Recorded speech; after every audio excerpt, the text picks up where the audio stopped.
Essas partes lidas do nosso estudo do Seminário Teológico Luz Online, elas são importantíssimas, porque elas trazem a parte acadêmica do nosso seminário para você. A leitura é feita de uma maneira simples, né? Da forma que nós falamos mesmo, e você que está aí do outro lado deve saber compreender, ouvir com cuidado, e são muitas as referências bíblicas que a apostila dá para você acerca dos assuntos. Estamos falando sobre a onipresença de Deus, a onisciência de Deus. A onisciência de Deus abrange também o futuro. Falamos que a onisciência abrangia o passado, o presente, agora vamos para o futuro. A onisciência de Deus abrange também o futuro, ou seja, todas as coisas que irão acontecer, Deus sabe. Esta parte de sua onisciência é também chamada de presciência. Atos capítulo 2, versículo 23. Deus previu desde a eternidade a queda do homem e providenciou no seu amor a solução para salvá-lo. Por isso está escrito, o Cordeiro que foi morto desde a fundação do mundo. Apocalipse capítulo 13, versículo 8. Na sua presciência, Deus já viu na eternidade o seu Filho entregue para ser crucificado. Atos capítulo 2, versículo 23. 1 Pedro capítulo 1, versículo 18 a 20. Ele também viu a igreja se levantar como fruto do amor de Jesus Cristo no Gólgota. Efésios capítulo 3, versículo 1 a 10. Nesta previsão, Deus, que também conheceu os homens e os predestinou para serem salvos por Jesus Cristo. Romanos capítulo 8, versículo 29, Efésios capítulo 1, versículo 4 a 5. Isto é, por nenhum outro meio, mas só por Jesus Cristo. Atos capítulo 4, versículo 12. Ele assim chamou todos para a salvação do Senhor Jesus. Assim somos eleitos segundo a presciência de Deus para a obediência e a expansão do seu sangue. 1 Pedro capítulo 1, versículo 2. Deus é onipotente. Para os homens que são limitados e difícil de compreender e calcular,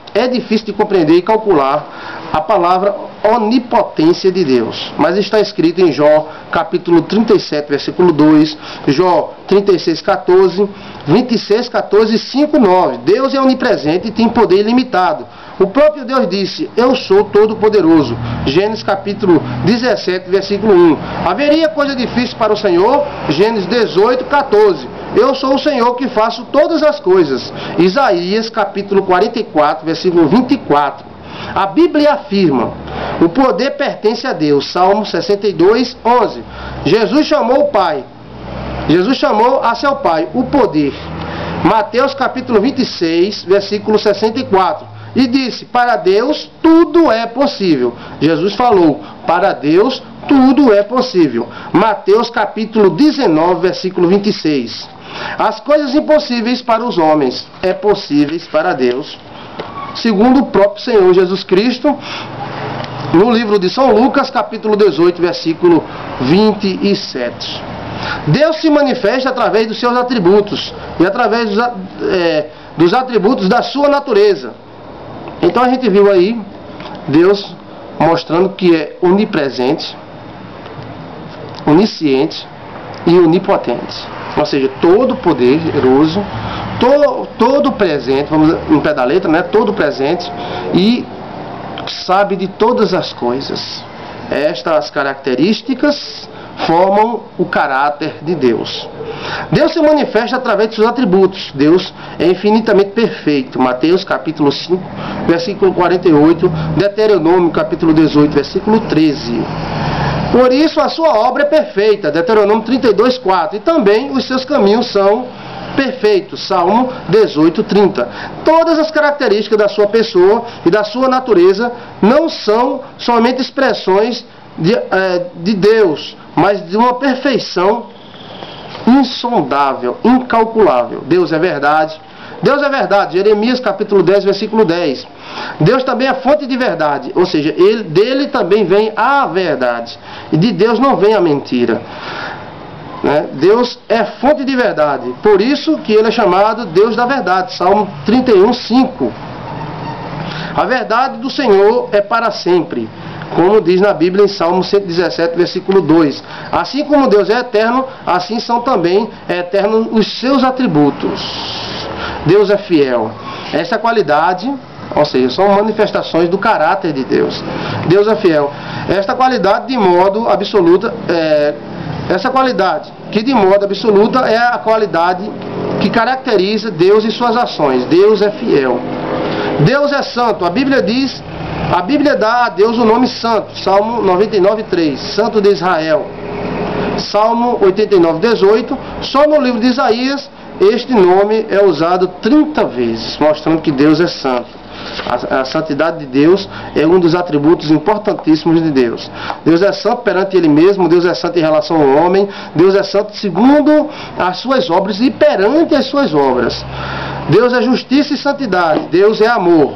A Bíblia não somente diz que Deus ama os homens, Efésios capítulo 2, versículo 4, 2 Tessalonicenses 2:16 e 2 Coríntios 9:7. Mas Ele é amor, 1 João capítulo 4, versículo 8 a 16.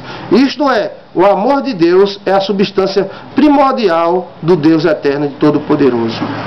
Deus, o seu amor é como um rio que emana dele mesmo, que é a fonte de amor. Assim a Bíblia fala, Deus é amor.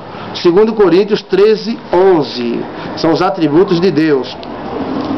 O amor de Deus para com os pecadores é revelado na Bíblia. O amor de Deus com as suas obras e a perfeição que Ele fez suas obras. O grande preço que Jesus Cristo pagou foi por amor. Ele não foi obrigado a pagar. A misericórdia e a longanimidade pertencem a Deus. A graça de Deus, como diz em 2 Coríntios, capítulo 6, versículo 1, é manifesta a todos os homens. A criação da terra e tudo que existe é prova deste amor maravilhoso do Deus Todo-Poderoso. Que coisa maravilhosa. Esses atributos de Deus é algo que manifesta o caráter de Deus, a personalidade de Deus. Deus não é apenas poderoso, Ele tem amor, Ele tem justiça, Ele tem uma harmonia entre esses atributos muito grande. Vamos agora para a doutrina de Cristo, Cristologia, ou seja, o estudo de Cristo. O estudo a respeito do Cristo, do enviado de Deus. A pré-existência eterna de Jesus. Assim como Deus é eterno, Jesus também o é. No princípio era o Verbo, e o Verbo estava com Deus, e o Verbo era Deus. João capítulo 1, versículo 1. Ele é antes de todas as coisas. Colossenses capítulo 1, versículo 17. Desde os dias da eternidade, tu és Deus.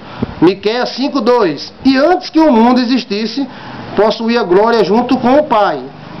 João capítulo 17, versículo 3. Jesus disse, antes que Abraão existisse, eu sou. João capítulo 8, versículo 58. E em Provérbios capítulo 8, versículo 22 diz, lemos, o princípio dos seus caminhos antes de suas obras. Ou seja, Jesus Cristo, Ele não passou a existir. Ele já existia.